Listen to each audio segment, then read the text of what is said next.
मतलब उनके कामों को, जो उनकी जो बंदरबाट को जो है ना, मैं डिसएग्री करता। स्पेशल मैंने नंगी जारियत करते हुए मुर्तज़ा वहाब को देखा। मुर्तज़ा वहाब ने मुझे काफ़ी ऑफर की कि हम उसके साथ आ जाएं। तो उनका कोई बड़ा नाम तो नहीं ले रहा था दीप परियाल का, लेकिन वो सईद का नाम ले रहा था कि सईद गनी के नस्बत हम आपको ज़्यादा पैसेट वगैरह करेंगे।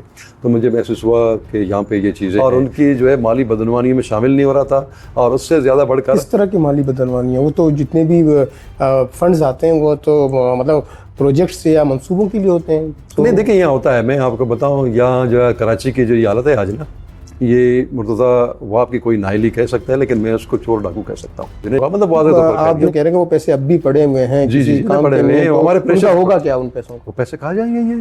ये जो है ना, काम एक इदारा करता है पर दो इदारों से निकलता है। केएमसी के अंदर जितनी बेज़ाब्तियाँ हो रही हैं, मेरे ख्याल में बहुत कम पूरे पाकिस्तान में। उनकी लियारी टाउन के या लियारी के MP, MNA, चेयरमैन वगैरह, तो MP, MNA उनका भी हिस्सा इस लियारी ट्रांसफार्मेशन प्रोजेक्ट के अंदर कतई नहीं। मैंने ये देखा है कि नबील गबूल पैसे के मामले में बहुत ही बददियानत हुआ। बहरहाल उसके अपने कहने के मुताबिक वो कहते हैं कि मैं किसी को खाना नहीं खिलाता, जो खिलाए मुझे खिलाए। और इसी तरह वो अपने किचन को भी बाहर से शुरू से ही, अभी से नहीं, शुरू से ही करना चाहते हैं। वो अपना खर्चा नहीं करते नबील गबूल की। मैं उसकी पूरी फैमिली पस मंज़र नहीं चाहूँगा, लेकिन उसकी ज़ात की बात करता हूँ कि उसमें ये बहुत बड़ा है। देखें लियारी में इस वक्त भी जो बिल्डिंगें बन रही हैं ना, उसमें नबील गबूल का बाकायदा उसमें हिस्सा है।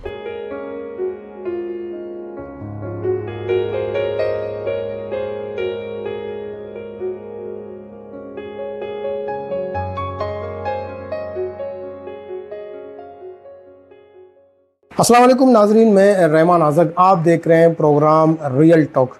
आज हम बात करेंगे एक ऐसे शख्सियत की जो लियारी की जान, लियारी की पहचान, और लियारी को वो बहुत बेहतर तरीके से जानते हैं क्योंकि उन्होंने अपनी ज़िंदगी लियारी में गुजारी। और लियारी में जितने भी सोशल एक्टिविटीज़ हैं, एजुकेशनल या कहीं भी, या स्पोर्ट्स के हवाले से उनका एक बड़ा नाम है। वो हर जगह में इंतहाई मुखलिसाना अंदाज में वो पेश होते हैं। इसके अलावा वो मुख्तलिफ़ सियासी जमातों से भी वाबस्ता रहे और हाल ही में वो लियारी के चेयरमैन भी रहे पीपल्स पार्टी की जानिब से। नासिर करीम साहब, जो कि मैं उनके बारे में बात कर रहा हूँ। नासिर करीम को चंद वजूहात की बिना पर उनके ओहदे से हटा दिया गया, जो कि चेयरमैन लियारी टाउन थे।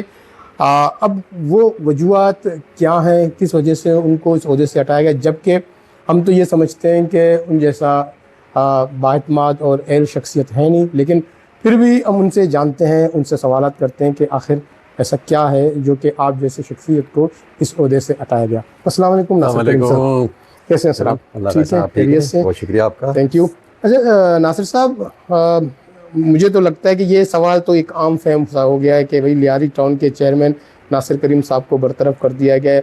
और इसकी जो बाज़गश्त थी पिछले 4-6 महीनों से चलती आ रही थी कि मतलब उनको जो नो कॉन्फिडेंस के तहत उनसे जो ना ओहदा लिया जा रहा है, क्या मामला आता है। हम तो शौक में आ गए थे कि यार ऐसा क्या कर दिया नासिर करीम साहब ने जो कि उनको मतलब वो ओहदा उनसे लिया जा रहा है। सर आप ज़रा सा खुल के बताएं आज हमें। जी, बहुत शुक्रिया आपका। लेकिन बात यही है, जो देने वाला है वो दे सकता है, जो लेने वाला है वो दे सकता है। ये दोनों ऐसी चीज़ें हैं। मिसाल के तौर पर हम यहाँ एक पार्टी से बिलोंग करते थे, तो पार्टी के अंदर जो चीज़ें हैं उसको जो है ना, मेरे ख्याल में दोहराना बेकार है। सब जानते हैं कि पसंद नापसंद होती है, और यहाँ पे जो है ना लोगों की ये होती है कि कौन बेहतर होगा पार्टी के लिए, कौन बेहतर होगा इलाके के लिए। तो मुझे जब ऑफर की गई लियारी टाउन की, मैं 12 कह चुका हूँ ये बात, मैं एप्लीकेंट नहीं था, ना यूसीज की ना टाउन की। मुझे बुला के, तंजीम ने बुला के अद्दी की ख्वाहिश जाहिर की कि आपको यहाँ टाउन में देखना अद्दी था। जी जी जी जी जी जी। तो पहले मुझे कहा गया कि आप इलेक्शन में आए, क्योंकि मुझे इस बात में कोई शर्मिंदगी नहीं होती, सियासत का हिस्सा है कि 2018 में PTI की तरफ से मैं इलेक्शन लड़ चुका था MPA के हवाले से। तो मैंने ज़रा वहाँ महसूस की कि यार ये मुनासिब बात नहीं है। 2-3 साल पहले मैंने जो है ना, या 4-5 साल पहले मैंने PTI के लिए वोट उठाया था, तो अभी, लेकिन मुझे चूँकि कहा गया यार कोई सियासी बात नहीं है, ये तो होते रहते हैं और ये सियासी पार्टी है, कौन सा कोई आसमानी चीज़ें हैं जो नहीं हो सकती, मजहबी चीज़ें नहीं हैं। तो अलबत्ता फिर मैंने एग्री कर ली। तो मुझे कहा गया कि आप UC6, आप मेरा अपना UC है, वहाँ से वाइस चेयरमैन आ जाए और आपको हम टाउन में देखना चाह रहे हैं। तो मैं जब आया, जाहिर बात है बहुत सारे लोगों के कान खड़े हो गए जो पहले से ही कैंडिडेट थे, और जो यहाँ के डिस्ट्रिक्ट प्रेसिडेंट अभी जो चेयरमैन बने उसको डिस्ट्रिक्ट के प्रेसिडेंट थे, ये वो खुद भी कैंडिडेट थे, और साबिक जो एक चेयरमैन थे यहाँ डीएमसी के मलिक फयाज साहब, वो खुद भी कैंडिडेट थे। उसके अलावा देखें, हर शख्स जो है दूल्हा बनने के चक्कर में होता है ना, तो सब जो है ना अपनी वो कहते हैं पगड़ी संभाले हुए थे अपना जो है ना कि हम चेयरमैन बनेंगे। लेकिन पार्टी की मेहरबानी, स्पेशल अदी परियाल तालपुर से गनी जावेद नागौरी की मावनत से, उनकी मेहरबानी से मैं जब मेरा नाम का अनाउंसमेंट हो गया तो पहले ही दिन से मैं जो है मुतनाज़ा ठहरा कि उन लोगों को बड़ा शौक लगा कि यार ये तो अभी पीटीआई में गया है। इस मुतनाज़ापन की वजह यही है कि देखिए यहाँ होती है कि लोग समझते हैं कि ये जो पार्टियाँ हैं ये उनके मीरास हैं या उनका ही हक बनता है। जैसे कि आपने देखा है कि अमूमन जो है ना एक भाई एमपीए, एमएनए, एक भाई जो है ना चेयरमैन वगैरह ये होता है। तो यहाँ पे भी लोगों का ये था कि जो अहदेदार थे उनका ये था कि हमें जो है ना हमें ये अहदा मिले। लेकिन चूँकि पार्टी को कुछ ऐसे चेहरे भी चाहिए थे कि जो कि लोगों में अच्छे पेश हों, तो इस हवाले से हमें लाया गया और अल्हम्दुलिल्लाह हमने काम भी शुरू किया और 3 महीने के अंदर हमने काफ़ी चीज़ों को दुरुस्त भी किया।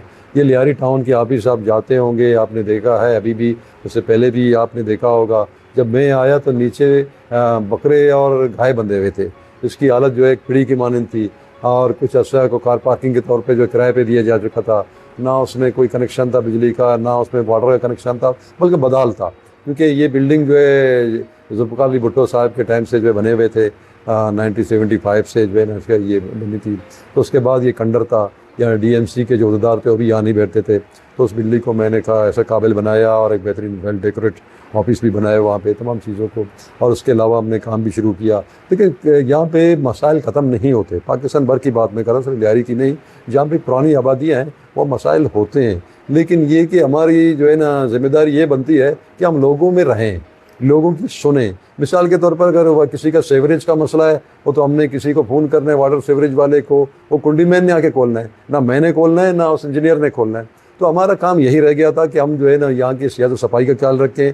देखिए लोकल बॉडीज़ में ज़्यादातर चीज़ें होती हैं यहीं पे, और स्पेशल हमारे यहाँ पे बहुत ज़्यादा इख्तियारात नहीं हैं। और फिर लियारी टाउन जैसे टाउन में जहाँ अर्निंग नहीं है, यहाँ टैक्स देने का रुझान नहीं है, तो हमने वो भी बढ़ाया था। टैक्स लोगों को जो है ना ये क्या दुकानदारों को आमादा किया अपने टैक्स बढ़ाएँ।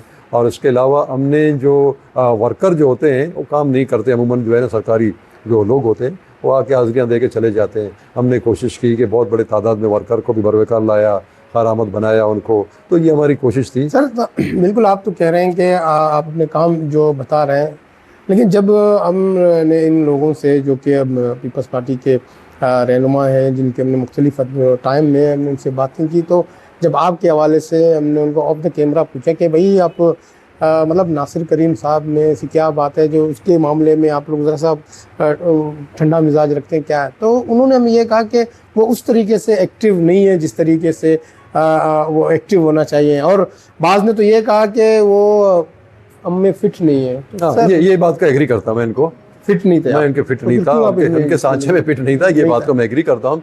जहाँ तक देखिए मैं एक मुतारक इंसान हूँ, अभी मैं अगर जो लियारी टाउन का चेयरमैन नहीं हूँ फिर भी और जो दीगर अहदेदार हैं एमपी एमएनए या चेयरमैन है, आप उनको उनकी निस्बत मुझे ज़्यादा देखते हैं। लियारी गलियों में घूम रहा होता हूँ, यहाँ के लोगों के साथ में मुंसलिक होता हूँ, क्योंकि हमारे नेचर में है पब्लिक में रहना। लियारी के कैसे भी हालात है, बुरे से बुरे तरह हालात है, हमने लियारी के साथ हम ज्वाइंट रहे, लोगों के साथ रहे, तो इसमें कोई वो कहते हैं कि सच्चाई नज़र नहीं आती कि हम एक्टिव नहीं थे। मैं रोज़ाना की बुनियाद पे अपने दफ्तर में जाता था, 10:30 से पहले अपने दफ्तर पहुंचना मेरा वतीरा था, समझे ना। इवन के छुट्टियों के दिन भी मैं जाता था, राउंड लगाता था। मैं तकरीबन रात को या कभी जो है ना शाम 6 साढ़े 6 बजे, कभी रात पड़ जाता था, कभी 5-6 बजे दफ्तर से निकलता था, फिर राउंड भी करता था। यहाँ पे मैंने अपने डिस्पेंसरी जो हमारे जितने भी हैं उनको विज़िट किया था। मैंने अपने स्कूल्स जो हम चलाते रहे, डीएमसी के कोई 50 के करीब स्कूल्स हैं, उनके भी विज़िट किए थे हमने। तो हमने कोशिश की कि हम अपना वक्त बेहतर अंदाज में कर लेकिन सर यही बाज़ तो रहनुमा यही कहते हैं कि हमने इसीलिए इनको हटवा दिया नासिर करीम को कि आप लियारी की जाके हालत देखें क्या कर दिया उन्होंने तो कोई काम ही नहीं किया कुछ, इसलिए वो ज़रा ठंडे मिजाज के थे, तो तभी तो हमने उनको वो कर दिया। तो सर क्या ये हक़ाइक़ इसी तरीके से देखें हम बड़े अजीब लोग हैं। हम किसी को जब साथ होता है उसके अच्छाई के लिए वो भी बयान कर देते हैं, कभी उन्हें देखी नहीं है। और जब बुराई करने लग जाते हैं कि उसके जो है ना चीज़ों को ऐसे निकालते हैं, वो कहते हैं गीबत तक किए जाते हैं। तो मैं कोई इस शख्स में क्या, मेरे ख्याल में मेरे लियारी का कोई बंदा भी एग्री नहीं करता कि मैं सुस्कार हूँ या मैंने कोई तसाइल बरता है, ऐसी कोई बात नहीं है। लेकिन मैंने अर्ज़ किया कि मिसफिट था उनकी, इस बात को मैं एग्री करता हूँ। मिसफिट क्या था कि मतलब उनके कामों को, जो उनकी जो बंदरबाट को जो है ना, मैं डिसएग्री करता था। अच्छा नासिर साहब, अब बहुत सारी पार्टियों में ज़ाहिर है कि धड़ाबंदी भी होती है या पसंद नापसंद, और उनमें ग्रुप्स भी होते हैं। तो आप किस ग्रुप्स में थे? उन रहनुमाओं के ग्रुप में थे कि जो के मतलब पावरफुल ग्रुप है उनसे नापसंदीदा थे, जिनमें वो बस चाहते थे कि यार इस ग्रुप के लोगों को हमने लाना नहीं है क्या? देखिए, इससे कबल मुझे अंदाज़ा नहीं था कितने ग्रुप हैं, कौन कौन है, लेकिन मतलब है ग्रुपिंग? हाँ, ग्रुपिंग है, बिल्कुल बाकायदा है। अच्छा। बिल्कुल बाकायदा है। देखें, मुझे जो बड़े बड़े लोगों के दरमियान भी देखिए, ग्रुप, मुझे जो कहते हैं कि ना पसंद नापसंद। हाँ जी, हमार पड़ी डंडा पड़ा, तो उसमें ग्रुपिंग की ही वजह थी और कोई खास वजह नहीं नज़र आ रहा था। लेकिन जब ये नॉमिनेट किया गया तो चीज़ें बाहर निकलनी शुरू हो गई। स्पेशल मैंने नंगी जारियत करते हुए मुर्तज़ा वहाब को देखा। मुर्तज़ा वहाब ने मुझे काफ़ी ऑफ़र की कि हम उसके साथ आ जाएं। तो उनका कोई बड़ा नाम तो नहीं ले रहा था दीप परियाल का, लेकिन वो सईद का नाम ले रहा था कि सईद गनी के इस बार निस्बत हम आपको ज़्यादा पैसेट वगैरह करेंगे। तो मुझे महसूस हुआ कि यहाँ पे ये चीज़ें हैं। लेकिन मैंने कोशिश की कि देखें, हम एक जब सवारी में सवार हैं तो सवारी की फ़िक्र करेंगे। हमने कहीं पे भी ना ड्राइवर की जो है ना तौसीफ़ की, ना कंडक्टर की। तो बात यही है कि हम पीपल्स पार्टी से जो है ना मुखलिस से, भाई चलो उन्होंने हमें बिठाया है तो उसके लिए बेहतर काम करें। लेकिन वहाँ जब महसूस पहले हो रहा था, फिर बाद में देखा गया है, वाज़े तौर पर देखा गया ऑफ़र हुई जैसे, तो मैंने देखा कि जुनैद जेडी बिल्कुल लॉबिंग कर रहा है पार्टी के अंदर, और चीज़ को अपने पसंद के तहत जो है देखना चाह रहा है, और उन चीज़ों को नापसंद करता है जो सईद गनी के हेड से हो रहे हैं। सर क्या आप समझते हैं कि जो जुनैद जेडी जो चीज़ों को चेक कर रहा है, देख रहा है, क्या उसको भी ऊपर से इंस्ट्रक्शन है कि इस तरह आप करें, या उनका कहना यही था? जुनैद जेडी अमूमन इसकी तहकीकात कभी की गई है कि नहीं, आया मैं आपकी नहीं, मतलब वैसे कि आया क्या हो सकता बिलावल है। ने बात की है, या हो सकता है वो अपने आप को फ्रंट में लाना नहीं चाहते हो, इसके थ्रू अपने काम करना, ऐसा है? देखिए, हो सकता है, ऐसा भी हो सकता है। देखिए, आपने 12 देखा है कि जो सदर आसिफ अली जरदारी किसी और को सीएम लाना चाह रहे थे, देखा है मीडिया में, आप मीडिया के लोग हैं, बेहतर जानते हैं। लेकिन उन्होंने कहा कि नहीं, मुराद अली शाह बेहतर है, चेयरमैन बिलावल ने कहा। देखिए, ये चीज़ें होती हैं, ये दुनियादारी हर चीज़ होती है, घरों में होती है, पार्टियों में होती है, तमाम जगह होते हैं। लेकिन मैं अर्ज़ कर रहा हूँ, उस वक्त ज़्यादा वाज़ा हो गया है कि मैंने ये चीज़ देखी कि मुझे जो मतलब डिस्करेज किया जा रहा है, वजह ये कोई और वजह नहीं थी। एक तो ये कि मैं उनके सांचे पीट नहीं हो रहा था, और उनकी जो है माली बदनवानी में शामिल नहीं हो रहा था, और उससे ज़्यादा बढ़कर इस तरह की माली बदनवानी है, वो तो जितने भी फंड्स आते हैं वो तो मतलब प्रोजेक्ट से या मंसूबों के लिए होते हैं। तो नहीं, देखिए, यहाँ होता है, मैं आपको बताऊँ, यहाँ जो है कराची की जो ये हालत है आज ना, ये मुर्तज़ा वहाब की कोई नाइली कह सकता है, लेकिन मैं उसको चोर डाकू कह सकता हूँ आज। हाँ जी जी, बिल्कुल बिल्कुल। केएमसी के अंदर जितनी बेज़ाब्तियाँ हो रही हैं, मेरे ख्याल में बहुत कम पूरे पाकिस्तान में करप्शन के लिए आते हैं। करप्शन होती है, फाइलें बनती हैं, और उसके अलावा जो मतलब ये एडवर्टाइजमेंट के मध्य में पैसे आते हैं उनको, ये जो जितने बिल बोर्ड वगैरह होते हैं, बहुत बड़ी रकम उसमें सर होती ये है। 1.5 करोड़ का जो मामला है, ये आपके जो ना कड्डा मार्केट के हवाले से, इस पर भी तो बहुत सारी बातें हैं। नहीं, कड्डा मार्केट उसमें नहीं, ये पूरी लियारी की 290 किलोमीटर की खुदाई हुई थी लियारी में जी। उसमें हमारे ही जो है ना रिकमेंडेशन से हुई थी, क्योंकि यहाँ हमारे गैस पाइपलाइन बहुत बोसीदा हो चुके थे। ये 1995 में डाले गए थे, बोसीदा हो चुके थे। लोगों की शिकायत थी कि अमूमन पानी निकलता है जब गैस की जगह में, तो श्री सदरन गैस का एक रूटीन का काम था, पूरे कराची में उन्होंने किया। तो यहाँ पे भी लियारी के लिए जब आए तो मैंने वेलकम किया उनको, तो हमने एक एनओसी उनको दी थी। फिर हमारे जो है इंजीनियर होते हैं, नापतोल करते हैं कि एक जो है ना फीट खुदाई होती है तो मतलब उसके इतने पैसे होते हैं, अगर 2 फीट होती है तो इसी तरह उन्होंने एक एस्टीमेट लगाई थी, उसमें 1 अरब 45 करोड़ रुपए का जो है ना वो बन गया था। तो उन्होंने हमें ये रकम हमारे बैंक में गड्ढा ब्रांच में जो है ट्रांसफ़र कर दी थी, पड़ी हुई है 2-3 इंस्टॉलमेंट में, ठीक है ना जी। वो पैसों का हमारा उज्जत ये था कि हम उनको बरवेकार लें, लियारी की जो गलियां सड़कें टूटी हुई हैं उनको पेच वर्क करें वगैरह। ये तो बेस्ट है, इसी मद में लिए गए थे। लेकिन उसमें जुनैद जेडी वाज़े तौर पर मुझे बुला के कहता था कि नहीं, इन पैसों को हम नहीं छेड़ें, हम इनको जो है ना पैसों को मैं ये करूँगा, उसमें आपका ही भला होगा, मतलब वाज़े तौर पर कह दिया। नहीं तो फिर उनको उस पैसों से क्या ताल्लुक है, क्या काम है? कोई ताल्लुक ही नहीं, ताल्लुक नहीं बनता। देखिए, अभी तो मैं चेयरमैन नहीं हूँ ना, ये 3-4 महीने से मैं नहीं हूँ, लेकिन वो पैसे अब तक बरवेकार नहीं लाए जा रहे हैं। तो वो कहाँ गए पैसे? वो पैसे इस वक्त भी पड़े हुए हैं। और उन्होंने क्या किया कि पूरे कराची में वाइट टाउन, लियारी बदबख्त टाउन है, कि सिंध के कैबिनेट डिवीज़न से एक बात की अप्रूवल करवाई कि इस बात को एक ही ठेकेदार करेगा, और ठेकेदार किन का अपना होगा? नहीं तो आप जो कह रहे हैं कि वो पैसे अब भी पड़े हुए हैं जी, किसी जी, काम पड़े के हुए लिए, हैं, तो हमारे उनका प्रेशर होगा क्या उन पैसों को? वो पैसे कहाँ जाएंगे ये? खा जाएंगे। हाँ देखें, ये क्या करते हैं कि अपने कंडक्टर को ले आते हैं, ये अपने कंडक्टर ले आएंगे, उसमें जो है ना, ये अमूमन मैं यहाँ की सिर्फ बात नहीं करता, पूरे सिस्टम की बात करता हूँ। होता ये है कि एक सड़क है, उसमें मुख्तलिफ एजेंसियाँ काम करती हैं, मतलब टाउन काम करती है, KMC काम करती है, KDA काम करती है, और उसमें सिंध गवर्नमेंट काम करती है, क्लर्क काम करती है। तो उसमें बाज़ दफ़ा ऐसा हुआ है कि जो है ना, काम एक इदारा करता है, फंड दो इदारों से निकलता है। तो ये तरीक़ेकार हैं। जब मैं अंदर गया मुझे बहुत सारी चीज़ों का पता लगा। अच्छा, हाँ जी, हाँ, ये करप्शन के तरीक़ेकार हैं। अभी भी आप देख रहे हैं शहर में जो काम हो रहा है, तो इस पर चेक एंड बैलेंस कोई नहीं करता? देखें यहाँ चेक एंड बैलेंस करने के लिए मतलब जो है ना, वफाक या मुतसिब या जी इस तरह जी के जी जी सियासी मेरे साथ मसलियतें हैं, सियासी मसलियतें हैं, लेकिन अगर करना चाहें तो करने पे आ जाएं और सब कुछ कर सकते हैं, लेकिन अब तक नहीं हुआ है, तो सियासी मसलियतें हैं। मतलब ये आप समझते हैं कि ये अच्छा सर, हम जुनैद जेडी का तो आप जिक्र करते हैं, लेकिन अहमद एंडिगन, क्या उसको लियारी के मामलात को चेक एंड बैलेंस करने के लिए हर वक्त हम देखते हैं कि वो मौजूद होते हैं लियारी टाउन में? मैं खलील ओद का भी मैंने इंटरव्यू किया तो उस दिन वो मौजूद थे वहाँ पर। तो इसको ज़रा बताएं, आखिर ये अचानक एक अहमद एंडी खान, देखिए अहमद एंडी खान मेरा जब अनाउंसमेंट हुआ था तो मैंने देखा उसको ट्रांसफ़र कर दिया गया लियारी, उसको लियारी टाउन ट्रांसफ़र कर दिया गया था। वजह आप बताएं। जी हाँ, उसके पहले ये केमाड़ी टाउन में थे, वहाँ पे भी उसकी अच्छी साख नहीं थी।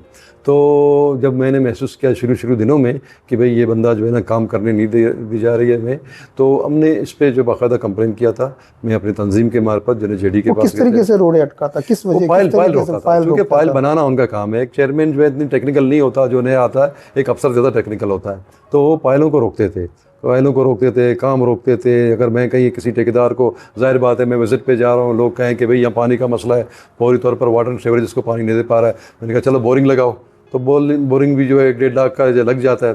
तो मैंने उस जो है ना, आज से 2 साल पहले अगर बोरिंग का कोई लगवाए थे, तो आज तक उन कंट्रैक्टर को पैसे नहीं मिले जो मेरे हुक्म से हुए थे, ठीक है ना जी। तो ये फाइलों को रोकते थे, काम को रोकते थे, हम इसकी शिकायत करते थे ऊपर। तो मैंने देखा वहाँ जो है ना कोई सुनवाई नहीं है। जब जुनैद JD के पास हम गए तो उन्होंने कहा कि नहीं ये प्रोफेसर अंडी खान का बेटा है, ये ऊपर से आया है। तो बाद में पता लगा नहीं ना कोई अंडी खान का कोई कमाल है इसमें, ना किसी प्रोफेसर का कमाल है, ये जुनैद JD का बीटर है। अच्छा सर, ठीक है, ये तो बात ज़बरदस्त है। इतने वसाइल, आपने कहा कि लियारी में इतने फंड्स वगैरह नहीं होते, लेकिन जो भी आ जाते हैं वो करप्शन की नज़र होते हैं। तो फिर आखिर क्यों मतलब लियारी के जो वसाइल हैं वो लियारी पर खर्च क्यों नहीं किए जाते? क्या दीगर जमातें इस हवाले से आपसे उन्होंने बातें की? मतलब जो दीगर भी पार्टियां हैं जो कि वो लियारी में हैं, वो अब जिस तरीके से हमने देखा PTI या जमात इस्लामी, वो भी चीखते रहते हैं। तो क्या इन तमाम चीज़ों को के बावजूद भी ये करप्शन का जो बाज़ार है ये गर्म है? देखिए मैं जैसा अर्ज़ कर चुका हूँ कि जब हम बैठे थे, लियारी को कोई फंड, इजाफी फंड नहीं मिला था। एक जो है फ़ंड आया था ये SSG वाली 1.5 अरब रुपए की, वो अब तक पड़ी हुई है, उन्होंने काम करने नहीं दिया हमें। एक जो है फ़ंड अभी लियारी ट्रांसफॉर्मेशन प्रोजेक्ट में आया है 5 अरब रुपए की, जो कि अभी कह रहे हैं 25 अरब 28 करोड़ की है। तो उसमें 25 अरब 28 करोड़ की, जो बहुत बड़ी रकम होती है एक टाउन के लिए। 25 अरब 28 करोड़, जी हाँ जी हाँ। पहले 56 अरब का कह रहे थे। 56 अरब हमने सुना। जी हाँ, जब पहले हमें ब्रीफिंग दी गई थी चीफ सेक्रेटरी के वहाँ, जो 56 अरब की बात हो गई। और ये ड्यूरेशन कितने ये खर्च करने? उसमें ये था कि नहीं 1 साल नहीं, उसमें ये मतलब उन्होंने 3 साल के लिए रखा था कि 3 साल में हमने ये तो कुछ करना है। लेकिन उनका टारगेट ये था कि ये बल्दियाती इलेक्शन से पहले करना है, ताकि हमारी जो इलेक्शन हो। रिलीज हुए ये फंड्स? ये फंड रिलीज हुए 5 अरब रुपए जो है ना, वो ये टाउन के पास है? नहीं, टाउन में नहीं। उन्होंने यहाँ भी देखें, यहाँ अपने डंडी ये मारी है कि उन्होंने अपनी एक अकाउंट खोली हुई है लियारी ट्रांसफॉर्मेशन प्रोजेक्ट के हवाले से, उस अकाउंट में डाले हैं। हाँ, उसको जुनैद JD ने जो 2 बंदे रखे हैं, एक फहीम चाचड़ है जो प्रोजेक्ट डायरेक्टर है, डिप्टी प्रोजेक्ट डायरेक्टर रखा है, MC जो है हमारे अहमद एंडी खान को रखा है। शायद साइनिंग अथॉरिटी वही है शायद, समझे, मुझे इसका वो नहीं है, लेकिन वही होंगे। तो वो अपनी मर्जी की चीज़ों को जो है ना यहाँ इस्तेमाल, मतलब जितना पैसा उनको निकालना वो वहाँ से निकाल लेते हैं। लियारी टाउन के या लियारी के MP, MNA, चेयरमैन वगैरह, तो MP, MNA उनका भी हिस्सा इस लियारी ट्रांसफॉर्मेशन प्रोजेक्ट के अंदर नहीं? कतई नहीं। मतलब किसी का भी इनमें हिस्सा नहीं है? जो हिस्सा नहीं, बल्कि उनको हवा नहीं लगने दी। नहीं तो फिर सर, आपने उस चैनल में मैंने खुद सुना, आपने ये कहा कि जो टाउन से नबील गबूर का तो मैं नाम लूँगा, आपने भी नाम लिया था कि उन्होंने अपने मतलब उनके जो खर्चा है, किचन है, तो नबील कपूर तो वो तो पूरे कराची के मालिक है, उनको इस पैसों की क्या जाए, मैंने फंड्स भी उनके हैं और जाहिर है कि वफाक से भी उनको आते, तो इन पैसों की उन्हें क्या ज़रूरत है? भाई देखें, ज़रूरत की बात हो जाने, उसके घर वाले जाने या उसके लोग जाने, वो ज़रूरतों के नहीं जाता। लेकिन मैंने ये देखा है कि नबील कपूर पैसे के मामले में बहुत ही बददियानत वाक़या हुई। क्यों इस तरीके? बस एक होता है, लोगों में होता है कि पैसे जमा करूं, और उनका वैसे ही खुद भी कहता है कि मेरे खर्च करने का जेब नहीं है, निकालने वाला मेरे पास कोई वो नहीं है। तो मतलब ये कि उस पर हम नहीं जाते, इतना मतलब वो नहीं। लेकिन बहरहाल उसके अपने कहने के मुताबिक वो कहते हैं कि मैं किसी को खाना नहीं खिलाता, जो खिलाए मुझे खिलाए। और इसी तरह वो अपने किचन को भी बाहर से शुरू से ही, अभी से नहीं, शुरू से ही करना चाहते हैं। वो अपना खर्चा नहीं करते नबील कपूर की। मैं उसकी पूरी फैमिली पस मंज़र नहीं चाहूँगा, लेकिन उसकी ज़ात की बात करता हूँ कि उसमें ये बहुत बड़ा हैब है कि वो समझता है कि बाहर से। अब देखें, लियारी में इस वक्त भी जो बिल्डिंगें बन रही हैं ना, उसमें नबील कपूर का बाकायदा उसमें हिस्सा है। तो और उसके अलावा भी जितने यहाँ, तो ये बड़े बड़े क़यादत जो भी सब इसमें शामिल हैं या नहीं? शामिल नहीं है वो मैं इसकी शमूलियत की बात नहीं करता। मैं सिर्फ इतना कहता हूँ कि उनको पकड़ नहीं है, तो ये भी एक बददियानती हो गई। पकड़ होनी चाहिए, ठीक है ना भाई। लियारी में अब दो मसला, सवाल यही है, पकड़ने वाले देखें जो हैं, बिठाने वाले। मुझे जिसने हटाया या मैं हट गया जिसके कहने पे, तो पकड़ हो गई ना। तो उनकी भी पकड़ इसी तरह होनी चाहिए, या इन्वेस्टिगेशन होनी चाहिए। ये हो गया फर्स्ट फेज। जो पार्टी अपने जो है शॉपदीद पे लाती है, तो उसको हटाने का या उसको सज़ा देने का जो है ना, उसको हक होनी चाहिए या ओ। लेकिन इसके अलावा भी यहाँ जो है ना, मुल्क में बहुत बड़े इदारे हैं जिनको एंटी करप्शन भी कहते हैं, नेब भी कहते हैं, सब ब्यूरो भी कहते हैं, जिसको जो है ना और भी इदारे हैं जो कि पकड़ कर सकते हैं। लेकिन यहाँ पे जो है ना, ये 3 महीने से तो मैं चिल्ला रहा हूँ, समझे ना। नहीं सर, आप जो बरमला उनका नाम ले लेते हैं, इजहार करते हैं, करप्शन की उनके लिए बातें करते हैं, तो क्या आपको ये चीज़ें चलने के बाद वो आपसे पूछते हैं कि आपने ये क्या कह दिया, ये तो गलत बात है, नहीं करना चाहिए? जी, मुझे शोकाज हुआ है, पार्टी की तरफ से मुझे शोकाज हुआ है कि भाई आपने जो है मीडिया में पार्टी की जो है ना ज़रा ये सबकी की है वगैरह वगैरह। तो मैंने इसका जवाब दे दिया है कि मैंने पार्टी की नहीं, ना तंजीम के बारे में कोई गलत बात कही है, ना पार्टी के बारे में कोई गलत बात की है। मैंने पार्टी के अंदर जो काली भेड़ें हैं उनकी निशानदेही की है। तो मैंने चेयरमैन साहब को मुखातिब करते हुए कहा है कि आप मुझे वक्त देंगे तो मैं मज़ीद भी बातें आपके साथ कर सकता हूँ, ताकि आप पाकिस्तान पीपल्स पार्टी को बदनामी से बचाएँ। तो चेयरमैन ने क्या आपको अब तक रिस्पॉन्स नहीं दिया? अब तक। तो आप हम ये समझें कि बस जैसा चल रहा है वैसे चलने दें? हाँ, शायद आगे बुलाएं, या शायद इसी तरह जो आप कह रहे हैं सही हो। और लियारी के जो अवाम है, जो देखिए, मेरी कोशिश यही है कि अवेयरनेस पैदा हो लियारी के लोगों को। मैं बताने का, आपसे भी बात करने का या दीगर मीडिया से बात करने का बुनियादी मकसद यही है कि मैं लोगों को बता सकूं कि आपकी अमानत कहाँ पड़ी हुई है और उसको किस तरह बेदरग जो है ना लूटा जा रहा है। तो सर लोग क्या करेंगे इसमें? लोग तो कुछ करते ही नहीं। लोग तो मतलब देखें, हमारे यहाँ इंसाफ के तरीके, लोगों के इंसाफ के तरीके, एक तो यही है, बुनियादी तरीका ये होता है कि इलेक्शंस होते हैं, जिस वक्त उसके वोट का जो है ना ताकत आता है, फिर वो बोल पड़ता है। और उसके अलावा भी लोगों में अवेयरनेस ज़रूरी है। देखिए, लेकिन लोग सर वोट कास्ट करते हैं, उसके बाद जो है ना डब्बे खुलते हैं, तो फिर ये बात है, और बाद में ये बात भी है। लेकिन कहीं जो अवामी ताकत बहुत ज़्यादा हो ना, तो उसको भी रोक सकते हैं। इस वक्त जो आप कह रहे हैं, बिल्कुल इसमें कोई दो राय नहीं है। ये मेरे साथ भी हुई है पिछले इलेक्शनों में, तो ये मतलब रिजल्ट तब्दील की गई है। जैसे पाम 45-47 की बात होती है, तो इस मुल्क में बदबख्ती है, ये है। मतलब आप ये समझ रहे हैं कि जो निज़ाम है उसको चेंज करने की ज़रूरत है। अगर कोई चेंज करे तो उसे चेंज किया जाता है। हाँ बिल्कुल। देखें, हम नाउम्मीद नहीं है, हम बात भी कर रहे हैं, जाहिर बात है, इतना जो है ना चिल्ला रहे हैं या लोगों की मुखालफत ले रहे हैं, तो बुनियादी वजह भी यही है कि लोगों को हम बता सकें। हम देखें, आ जाएं, कल नहीं होंगे, हम इतनी उम्र हो गई है, लेकिन कम से कम हमारे बाद भी लोग कह सकें कि भाई इस बंदे ने अपना वहाँ हाथ मुँह काला नहीं किया और उसके बाद निशानदेही भी की। देखिए, 2 चीज़ें होती हैं, अगर चोरी हो तो जिम्मेदारी बनती है या चोर बनो या चोर को निशानदेही करो, ठीक है ना जी। हमने चोर की निशानदेही की है। आप ये बात वसूख से कर सकते हैं कि आपका दामन साफ है? इंशाल्लाह जी, बिल्कुल। बहुत बहुत शुक्रिया नासिर करीम साहब, आपने टाइम दिया और मुफीद बातें की। नासिर करीम बलोच साहब, साबिक लियारी टाउन के चेयरमैन, बेबाक अंदाज, निडर अंदाज, जो बातें हम समझते हैं और हम जानते हैं और हम जो नहीं जानते, आज उन्होंने वो बातें अपने आवाम के सामने रख दी। अब आने वाले वक्तों में इसका फ़ैसला लियारी के आवाम को करना है कि हक़ाइक़ क्या हैं। हक़ाइक़ जानना ज़रूरी है और इन्वेस्टिगेशन भी वो कर सकते हैं। जबकि नासिर करीम साहब कहते हैं कि मैं हर फोरम में ये बात कह सकता हूँ और उनका दामन साफ़ है। मुझे दें इजाज़त। अल्लाह हाफ़िज़।